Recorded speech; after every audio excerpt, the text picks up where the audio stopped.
good, I will love you in my next life. I don't really got money tomorrow. As long as you do right now, I will just fine. You got me out and alone, no.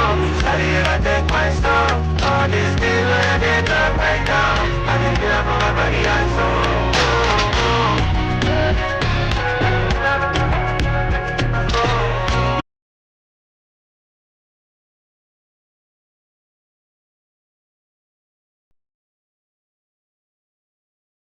Good afternoon, Malabites and Malabases, ladies and gentlemen, friends and foes, mummies and daddies. You're tuned into UNICAL 103.5 FM, the only station that offers you the best of education, information, and of course, entertainment 360. We love to call it a do infotainment. That was Joe Boy with Body and Soul. Like you already know, right here on UNICAL 103.5 FM, we are here to ensure that you have the very best of education, information, and of course, entertainment 360. I know it's weird that you're hearing my voice at this time, but when you hear my voice at a very odd hour, you know that something very special, something very good, something unique is coming to your listening pleasure. Right about now, we have a very exclusive interview with a very distinguished personality right here in the studio. Like you already know, I don't like to let the cat out of the bag yet. I just like to, build the anticipation first. Then later on, you'll find out who we have in the studio.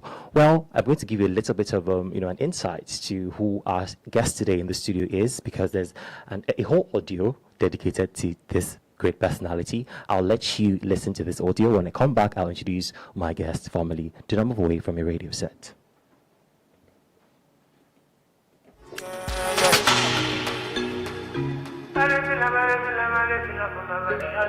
For the very best in music, information, entertainment and education, stay locked onto UNICAL Radio International, 103.5 FM. Meet Dr. Ofem Enang, the right man for the job of the NMA President 2026 to 2028.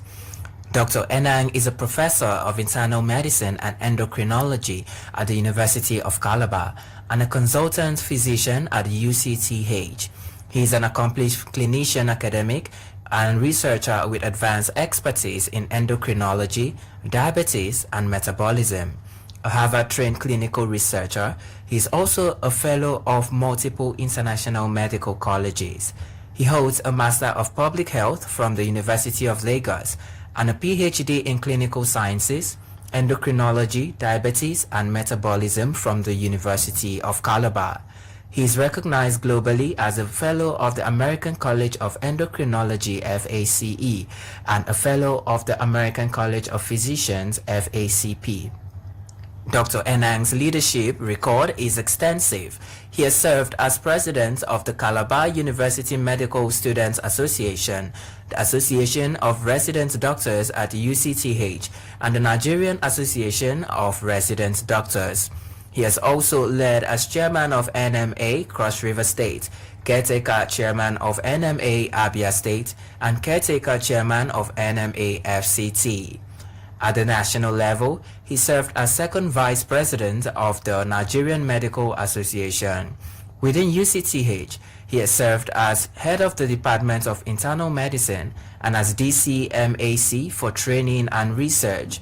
Internationally, he has shared his expertise as a visiting lecturer at Yale School of Medicine in New Haven, USA. Dr. Enang is also a prolific researcher with several publications in peer-reviewed journals that have cumulatively garnered over 3,500 citations, reflecting his commitment to advancing medical science.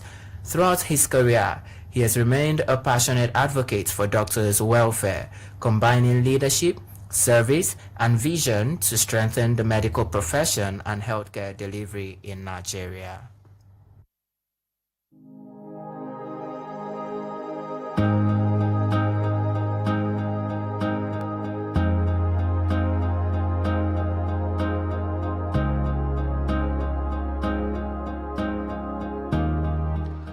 Well, you've heard it for yourself. We have Dr. Ofem Enang in the studio this afternoon. A very good afternoon, sir, and welcome to UNICAL 103.5 FM. Thank you very much for having me. It's indeed a pleasure to be in your studios, heard so much about UNICAL Radio International, and I like the work you're doing. Amazing. So something caught my attention while your citation was being read or was being played. Do you ever stop and ask yourself, wait, did I actually do that? Because it's a lot, right? It's a whole lot. So do you ever ask yourself, wait, I don't remember doing this? Yeah, I actually pinch myself because I can't even remember when all of this happened. But it becomes a part of you when people say it. As I was listening to the intro, I was asking, is that me or is it someone else? And I sent this out sometime to somebody, and he said, sir, you said it's a brief introduction.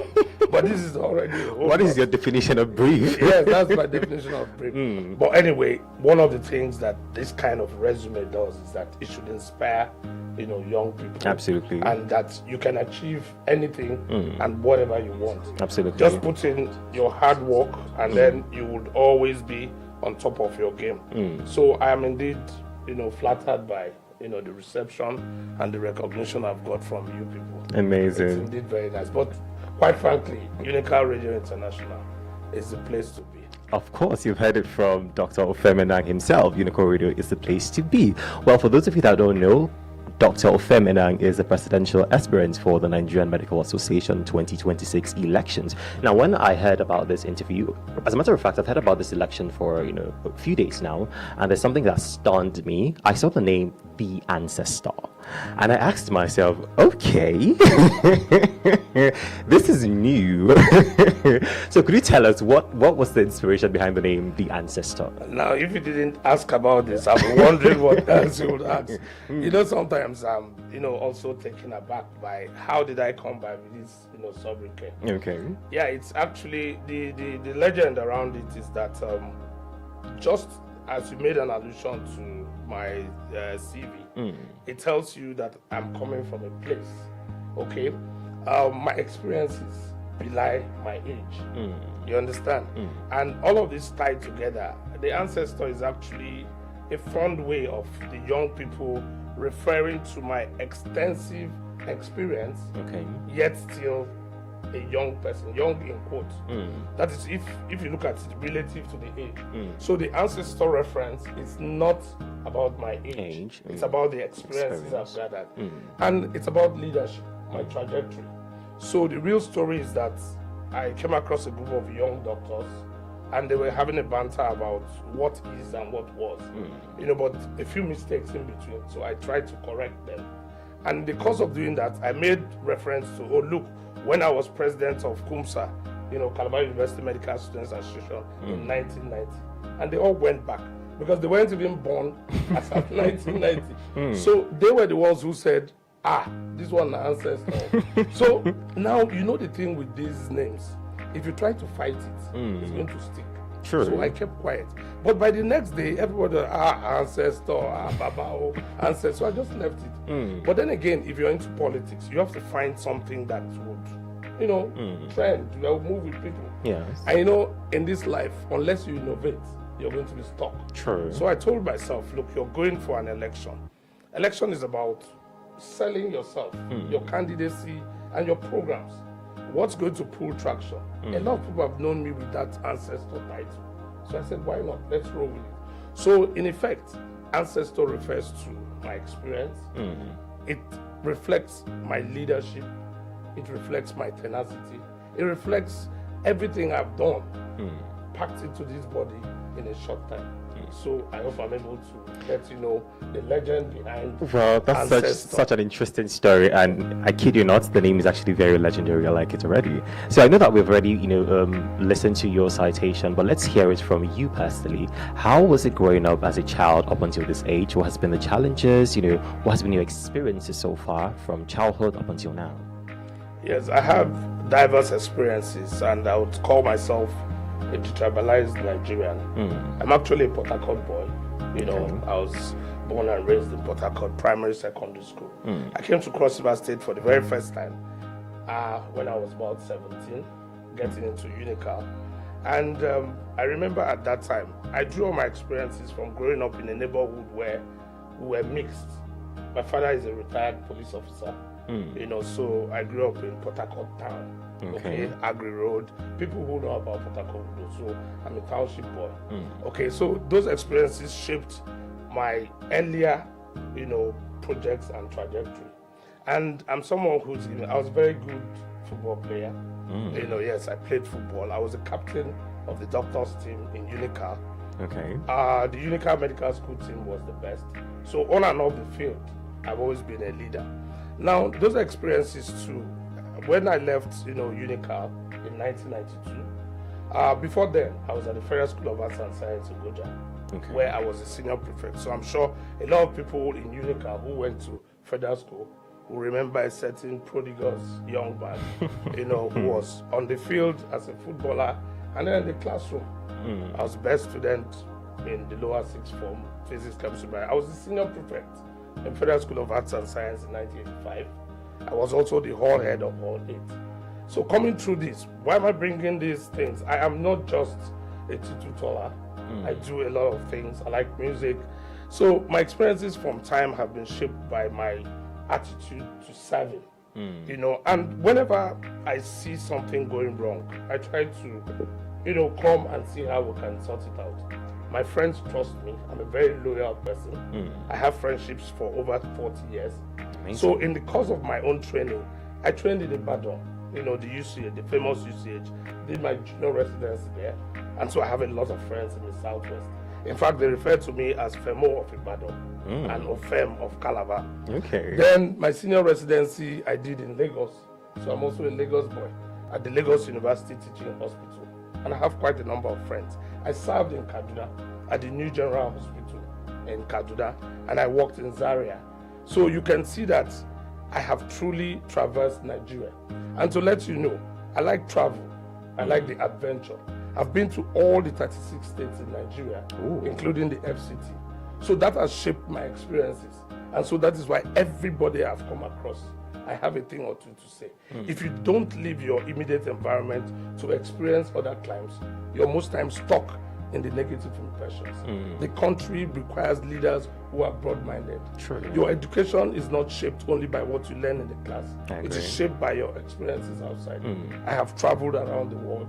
I've been to more than 35 states in the United States. I've been to the UK, Canada, just name it, United Arab Emirates. And in the course of all of these things, it shapes my understanding of human nature. But in all of this, nothing gives me greater pleasure than to be of service. I like to lead from the front. And that is why today, having served the NMA, the Nigerian Medical Association, you know, at all levels, it is time now for me to bring those experiences to bear and to help reshape. My primary agenda is the welfare of doctors. Doctors in Nigeria, at no time else do they need a strong voice, a passionate advocate, one who's seen it all. I've done it in all circumstances, in all times. And if I had my chance, I'll be able to tell you things I've done during the course of all this. But primarily, it is when you can influence policy at the highest level that you are. And then we want to put our best foot forward.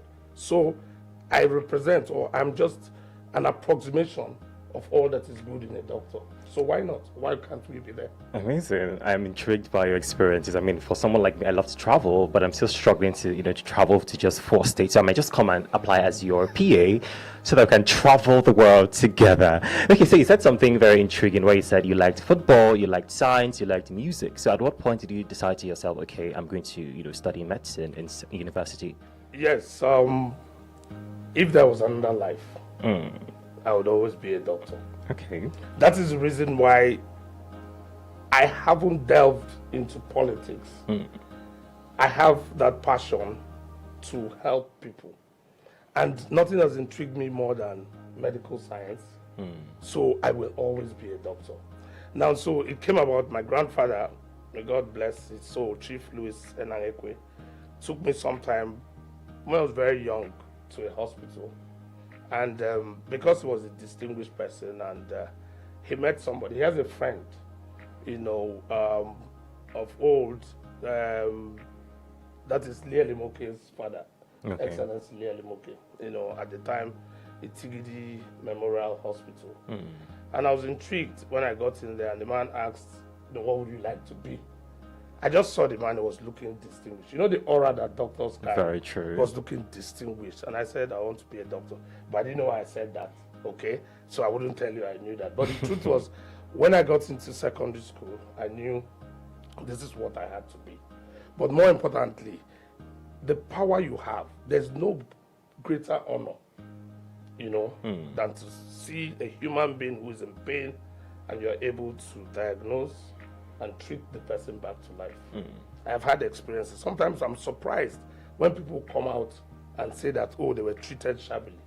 My first time in the United States, I was going through Detroit, you know, Michigan, you know, so, and I remember what the immigration officer said, okay? And you listen to this so that it helps shape the young man. Life is not all about money. I got my best experience when I got in there, and he asked me I should stand somewhere, and I said, oh, this will be trouble now. He said, what are you doing in the United States? And I said, I came for a conference. He said, conference. So look at this, the culture there. The Americans don't call conferences conference, you know, they say convention. Okay. So something just clicked and I said convention. I said, oh wow, what convention? I said endocrinologist. He was taken aback. What is that? So I tried to explain. So he said, what do you do? And I just said, I'm a doctor. Do you understand? He said, you're a doctor? I said, yes. He said, MD or PhD? I said, MD. The man just changed. You could see literal transformation of a man. Did you hear that? MD, which is doctor, or PhD. And I said, MD. And he just said, wow, MD? Immediately I said, yes, MD. He just told me, welcome to the United States. So do you understand that impact? So everything is not about money. So when I got that, it changed a whole lot in my head. I was already a doctor. So I wouldn't change it for anything. Nothing. That's nice. That's nice. I love that, you know, you're very passionate about your job because, you know, I always say this, when you do something, you do it differently when you're passionate about it. You do it differently when you actually love what you do. Now, you're campaigning for the position of the president of the Nigerian Medical Association for the year 2026 to 2028. Now, so far, so good. How has the campaign process been like? Yeah, it's been hectic. I can tell you that I don't know why I'm doing it, but I can tell you that because of the next generation, I have to do this. I have to set things right. There are lots of young people who need to understand that this country is ours. We have the people, we have the skill set to change a lot of things. This is a defining moment for medical doctors in Nigeria.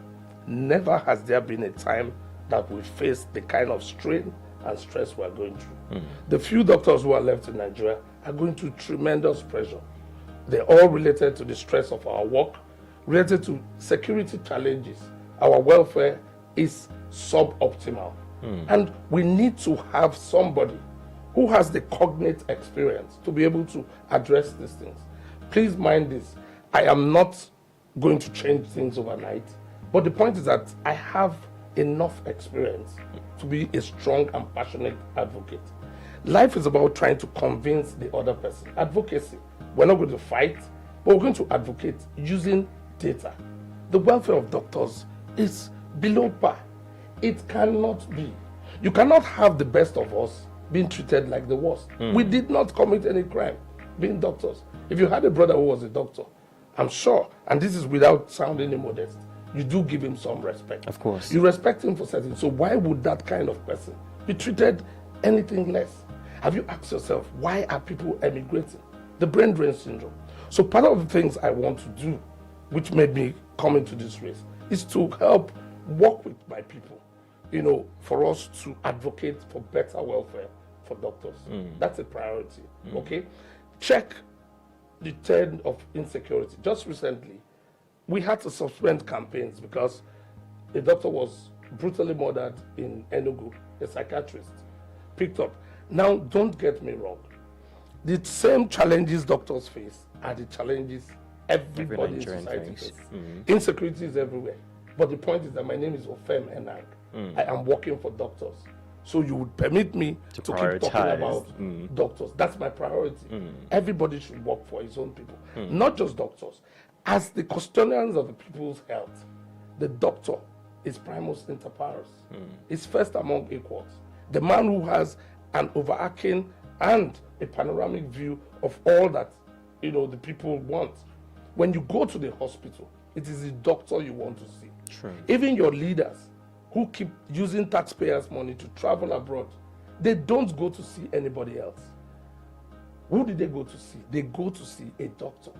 Now, why would they leave the problems at home to go and have it fixed elsewhere? We can't all be in government. So what happens to the average citizens? So my remit, my purpose is to come and try to change the narrative. I want to be that voice. I'm a firm leader and I have the knowledge of how to go about these things. I can navigate any challenges. I thrive in, challenges. Where there are challenges, I try to untie them. But I'm going to do that with the support of my people. And that is why I want to go through the crucible, through the rudiments of running for an election.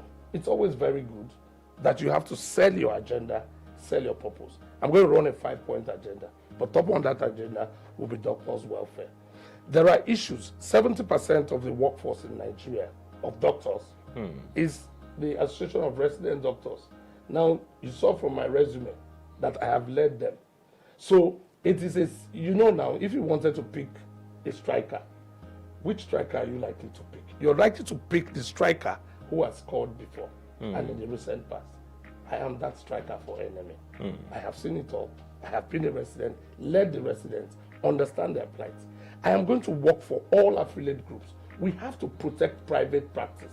80% of the patients in Nigeria are seen by the private practitioner. We have to make a fair deal for them, reduce electricity tariffs, provide them incentives to innovate, build large hospitals like you have Apollo Hospital in India. Those hospitals are private concerns. I want to work with all affiliate groups, bring us together. We have been so divided as a group. Doctors have to come together. I want to be that rallying force. And these are part of the reasons I am in this, to try to restore the dignity of the medical profession. Amazing. You've spoken well about prioritizing the welfare of doctors. Now let's talk about the welfare of patients, because patients, doctor, they work in pari passu. So now, how would you improve the welfare of patients? A lot of complaints have been made by patients about negligence, about haphazardness of doctors and all of that. So how would you checkmate all those things to ensure that patients have the best services and they're treated well? Yeah, let me put this out, and I say this, without let or hindrance. My heart goes out to anybody, all the patients who may have suffered one way or the other from, the errors of doctors. We're only human, so I send my commiserations to everybody, including the latest cases across the country. But now, to fix a problem, you have to look at the roots. Okay? The most important person in the healthcare system is the patient. The patient is the king. It is because of the patient that we have doctors. There's no me without the patient. So in all of these things, whatever I claim to be, it is only because somebody allowed me the pleasure to touch. And it's a sacred responsibility that we must treat with all amount of seriousness. So, but how do you get to give the patient the best? That is the reason we're talking about the doctor. Now, to give the patient the best, we want a doctor that is properly supported, well remunerated, and protected in his workplace. A doctor for whom infrastructure and things have been placed. Now, let me not make any excuses. Have you asked yourself how we lost a very young doctor? You want somebody to provide service, but he's overstrained, burdened, and doesn't even have time for himself. He died in Port Harcourt in providing service. Doctors have slumped supporting people, providing service. Doctors can't pay their children's fees. Doctors retire after 35 years without a roof over their head. Don't get it wrong. In this same economy, some people get provided with everything without them even lifting a finger. I'm not going to name names. You check for yourself. They don't even raise their finger. The question is that to whom much is also required, much should be given. Doctors are not asking for everything. I told you at my intro, I don't want to be anything else but a doctor. Do you understand? If I wanted to, I would be anything. I can't be anything. So, with every other doctor. So, coming back to it, what we want is that a doctor that is properly supported will provide better services. Do you understand? So you work that out for yourself. Support the doctor so that he better supports the patient. Amazing, amazing. Thank you so much, Dr. Enang. Right about now, we're going on a very short break. When we come back, we'll have this conversation still here on UNICAL 103.5 FM, the only station that offers you the best of education, information, and of course, entertainment 360. We love to call it ADU Infotainment. I'll leave in the hands of Olivia Dean. This one says, baby steps. Do not move away from your radio set.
"33 minutes past the hour of 2. Welcome back from that short break.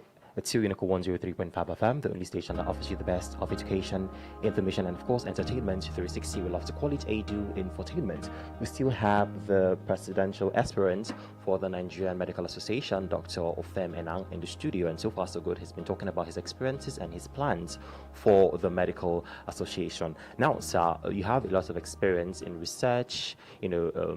How do you intend to bring that into your reign as the president of the Nigerian Medical Association? How do you intend to, use your experience in research to, advance your leadership? That's a very important thing, the nexus where research, meets the town. Because ultimately that is what the purpose of research is, to improve outcomes, for patients especially. I'm a clinician, diabetologist and all of that, and we know that a lot's been happening. I would use my position as president of the Medical Association, that's the NMA, to advocate for patients' rights, okay? Using data from research. We need to advocate for patients to have access, to free medicines, okay, that are available, that, are accessible to them too. Because patients living with diabetes, because I'm using that as an example, because that is my forte, okay, that is where, I am, specialized in. A lot of my patients cannot afford basic medicines. So at that level, we'll try to influence policy. So that's the reason I am also coming out to fight for patients' rights, access to medicine. Some patients who, receive cancer treatment, that's been a problem lately. Given my experience and my exposure, I should be able to fight, advocate for that. We have cancer treatment centers across the country. Now, whereas we do a lot about preventing, but people who are already living with cancer, the burden is too much. So part of what we are going to be advocating for, if I do become president, is access to care. That is universal health coverage, okay? We're going to ensure that we work in partnership with other agencies, in furthering and advancing the welfare and the rights of patients. We would advocate to government about institutional reforms. Every aspect of our healthcare system needs reforms, from top to bottom. And we will work in tandem to ensure that all of these are delivered within the framework. And when we keep mounting global best practices, we'll use our experiences to work in partnership to get these things across. Ultimately, as guardians and custodians of the people's health, we will work with everybody in the health sector. It's about collaboration. It's not about our individual ego. The patient is the most important person. And the Nigerian patient is worth it. From Cape to Cairo, from Cairo Namoda, to Oloibiri, okay? You have all of our people suffering. They bear the brunt of harsh economic realities. And okay, the other thing we want to do is to see how much, health insurance coverage can get to patients, because that way it will reduce the burden of, out-of-pocket expenses. You do agree with me that if patients have more money to spend on their welfare, which is housing, feeding, and, paying fees for their children, they'll be better off than having to spend all of it in the hospital or for healthcare services. So these are the things that are driving me, but I want to be in that room where this conversation is had. And so given my background, I'll be able to bring that to bear. Advocacy. When you give evidence of things that have happened, people are more likely to agree. So it's not confrontation, it is advocacy. We'll talk with government to make it better for our patients. Amazing. Because ultimately, Nigerian patients are worth it. Amazing. Nigerian patients are worth it. Okay, so in the next, call it from 2026 to 2024, 2028 rather, where do you see the Nigerian Medical Association under your leadership? Our vision is to have a united and dignified medical association that becomes the moral authority, for the healthcare sector. Our voice will be heard wherever there's a conversation about healthcare delivery. We want to take back that which belongs to us, get back the respect of society. Before we do that, we want to give back to society. So when you see your doctor, you see somebody who's compassionate, who is fair-minded, and who gives the best to his patient. We want to take back our dignity. And the only way to do that is to begin to work with everybody in the health sector. Remember, everybody is important, all professions, everybody in the health sector. But we want to do that standing, not stooping. We right now are stooping. We're practically crawling. Our environment for work is unsafe. So we want doctors to be protected. Do you understand? Yeah. So when we do that, we'll give back to society. So in the next 2 years, we intend for institutional reforms. We want to protect private practice so that they do more for the patients. We want to work with all our affiliates. We want internal cohesion. We want to bring back the unity of doctors. We want NMA to become the force to be reckoned with. If you recall, time was when the chief medical officer of the country, I think the first was Adetokunbo Ademola, when the governor general went on leave, he handed over to the chief medical officer. Now we want to look at also advocating for the office of Surgeon General. Okay. There is a Surgeon General in America. We need that. We cannot pretend as a country to be copying the American style system selectively. Let us go the whole hog. Let's not be selective. So we will advocate for the establishment of the office of Surgeon General. Amazing, amazing. So right now you are in a student community and you have a lot of young people listening to you. You have young, medical doctors, young medical students as well listening to you. So what personal message would you like to give to them? Listening to you, hearing your story, hearing your vision for the Nigerian Medical Association. What personal message would you like to pass to them? Great Malabites and Malabresses, I know we always talk about action, but I want us to think about reasonable action. I want to encourage every Malabite and Malabrese that I am one of you. My story is not different from yours. I came from the brackish waters, humble beginnings, worked my way up. With hard work and diligence, obedience to the laws of the school, support your Vice Chancellor, Professor Ofem, and all the authorities of the university, and I'm sure that they will provide the enabling environment for you to thrive. We want you as leaders tomorrow. We want your story to be better than mine. I am a Malabite, and that means that if it could be mine, all of the things you heard in my resume, then you can more than do that. True. And for those medical students, they all know me. They know that I am firm, but I'm very fair. They know that my vision is clear, and they know that this is the time for everybody to rise and support my candidacy, because it can only be better for the young people. I pray for all youth in Nigeria, not just the young people of UNICAL, but all students across the country, that their lot will be better than ours. And I hereby call on the government to support youths in all ways possible and give them the best chance for them to thrive, because this country has enough to go around, and the youths must be given their pride of place. we have a young demography, and we must support it. Absolutely. Our power lies in people, and the people are the young people of Nigeria. So I encourage everybody to be the best he can be. Amazing. We only got Nigeria, and we must do our best, and that is why I have not left Nigeria.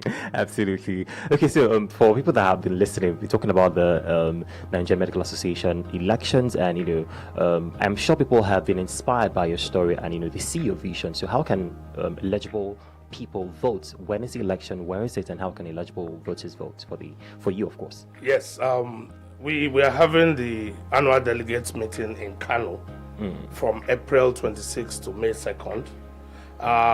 The governor of Kano State has graciously, agreed to support the NMA. But what I want is that because the health policies, the man who sits at the helm of the affairs of the NMA consequentially has an influence on policies, shapes the vision for the healthcare. That is why it looks like we are reaching out to the public. I just want them to support this vision, to come back and take their doctors. We are one. Our remit, our purpose is about the patient. We want them to take us back as their people. We want to elevate the discussion. We want to treat our patients as who they are, kings. We want to restore our dignity. So, share, and show them that the man who has the vision and the clarity to help deliver a more robust healthcare system that everybody will be proud of is Ofem Enang. He happens to come from the Nigerian Medical Association, Cross River State. Ofem is firm. Okay. The vision is clear, and the time is now. Amazing. So that's all. Thank you so much, Dr. Ofem. But before we let you go, let's move to a very interesting segment.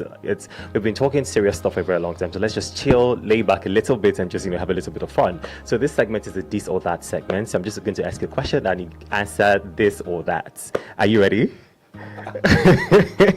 Trust me. I hope you're not going to You're put safe. me in trouble. You're safe. I hope you're not going to put me in trouble. Trust me, you're Okay, safe. let's go. Okay, so early bird or night owl?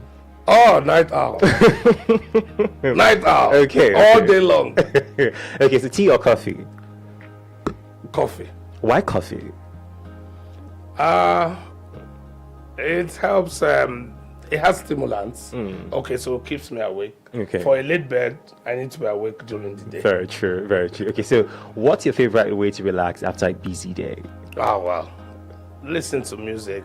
I love music. This is the second time you've mentioned Yes, something I about listen to music. music. So I have to dance. ask. Now I have to ask. I dance. I'm a very good dancer. So I listen to music. So But who's your then, favorite artist? my favorite? Of all time? Oh, no.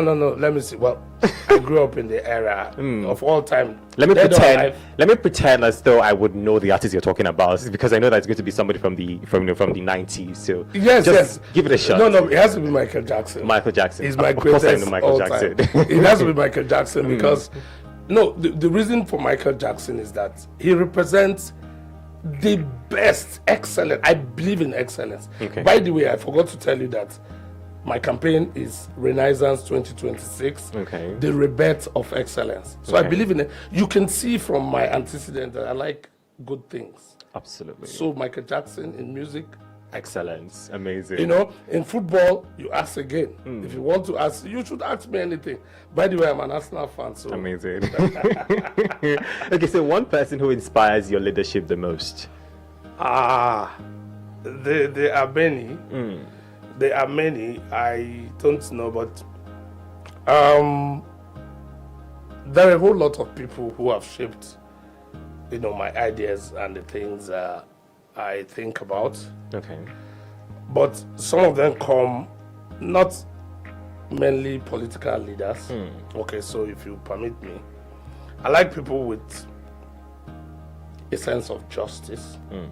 Okay? Okay. The first condition of humanity is justice. I like people who are firm, who are fair. They are human. They are given to their foibles. They make mistakes. But in no particular order, I like Wole Soyinka in Nigeria. Okay. Yeah, I like a man who uses his intellect to influence and shape opinion. So whether you like him or you don't like him, you would not fail to recognize his quality and his essence. Political leaders haven't impressed me so much in Nigeria. I'm sorry to say, but they are great people. I will start with a man who gives me a lot to think about. He's a young leader. Donald Duke represented something I would always like. Okay. There's several other leaders, Barack Obama. I knew that somehow, I don't know, but I had a feeling that you were going to mention Barack Obama. No, Barack Obama has to feature somewhere. Barack Obama has to feature somewhere. I also like people who have empathy. Okay? I like people who are nice, tender. So, in that wise, Prince Otu. Amazing. Yes, Prince Otu. I don't know him personally. Okay. I only have heard of the things he has done. He's done quite a lot. I have friends who have benefited from him. And I'm not saying this because he was governor. When he was in the House of Reps, okay, that's when I knew. That's when he was sweet. So I expect now that as governor, he'll be sweeter. Yeah. So when I say I don't know him personally, that means like we don't have a one-on-one. But I know he knows I exist. Amazing. Okay, so morning or evening clinic calls? Oh, anytime. Anytime. I'm a doctor, so I'm ready. Okay. I'm ready. That's nice. Okay, so for the next question, please, don't tell me doctor. Don't. So if you were not a doctor, which other career path would you have chosen? I'll play Do football. not okay. I play football all day long. I still regret not pursuing a career. No, not pursuing a career. Because, see, when I was growing up, they made it look like football was a crime. It was for wayward people. Yeah, for wayward people. So they kept pressing me. I was a very good footballer. So, in fact, now it shows clearly that God had a vision for me. You can see what footballers are doing. Yes. But more importantly, football is the next thing outside medicine that I would do without thinking. You know, something you don't have to think about. Yes. Do you understand? Yes. I love football. So I would have been a professional footballer. Amazing. Would have loved to see that actually. Anyway, the next one is one book, quote, or idea that motivates you. It has to be, I won't remember now who did this, but that the heights attained by great men were not attained by a sudden flight of stairs, but that they, while their neighbors slept, toiled away the night. So I believe in hard work, I believe in diligence, I believe in due process, and I believe in the power of advocacy. Amazing. So one last one. One word that describes your approach to leadership. It has to be firm and consistent. Okay. Firm and consistent. I was expecting excellence, but okay. Yeah, firm and consistent. Excellence will not be judged by me. Okay. It is a product of my being firm, fair, and consistent. I'll produce excellence. Amazing. But that's going to be judged by history. Okay? All right. Thank you so much, Dr. Ofem Enang. Has been an amazing interview with you. But before we let you go, what are your last words to everyone listening right now? I'd like to say, and I'd like to thank you for the opportunity. Thank you for coming. You are a breath of fresh air, and I'm not saying that just because you're here, everybody in the studio. I'd like to thank you for the opportunity. Thank you very much. It has been my honor to be here. But ultimately, we're going for something I hold dear to my heart. We want society to benefit better. We want to deliver a better healthcare system. But we want society to support doctors, to protect them, so that in turn, they will provide the better healthcare service, to the society. Health is wealth. You need to be alive before you become a senator, a governor, a president. All of you have suffered or had bouts of malaria before. I'm sure you remember that you can't even eat food when you have malaria. Very true. Take care of your doctors so that we'll take care of you better. Amazing. And you said something that really got my attention. You said the Nigerian patient is worth it. Yes. Absolutely. Yes. Thank you so much, Dr. Enang, for coming to the studio. We wish you luck in your election, that we hope that you emerge as the president of the Nigerian Medical Association. Anyway, that's much you can take at this hour. My name is Vine Henshaw. Do enjoy the rest of our broadcast coming your way shortly. I'll leave in the hands of Tyler. This one says, please, good afternoon. I don't wanna be